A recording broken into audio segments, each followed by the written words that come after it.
Jerry. Uy. No. Ano ang pambansang damo ng Pilipinas, Jer? Maria Juana. Bakit? Wala lang. Tanong ko lang, ano pambansang damo? Maria Juana nga. Ano yung marijuana? Yung pag kinakain mo ay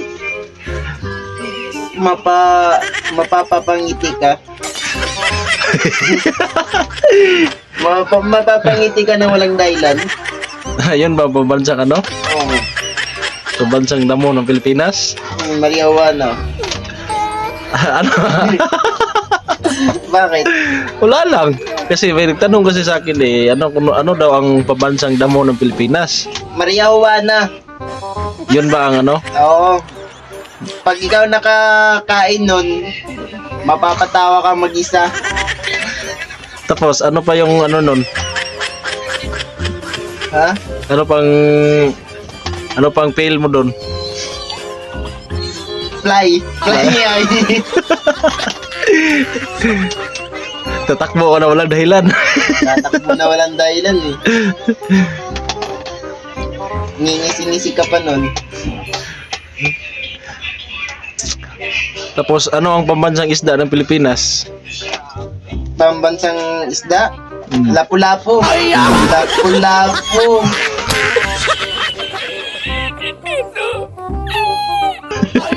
Bakit? Pambansang hero naman yan, lapu-lapu na yan. Ba't wala bang lapu-lapu na isda? Bakit? Yung lapu-lapu na isda, may dala espada ba yun? Meron. May atsa yun eh. May pantusok yun.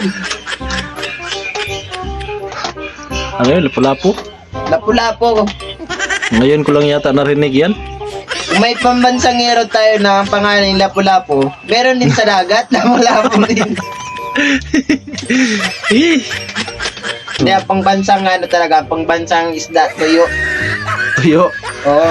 Bakit mo nasabi? Kasi kung walang ulam, sa tuyo tayo malalapitan. Tuyo lang malalapitan natin, guys. Kung walang tuyo, Ha? walang tuyo. Walang tuyo. Meron yan. Kung meron tuyo nga, pero wala tayong pambiling tuyo.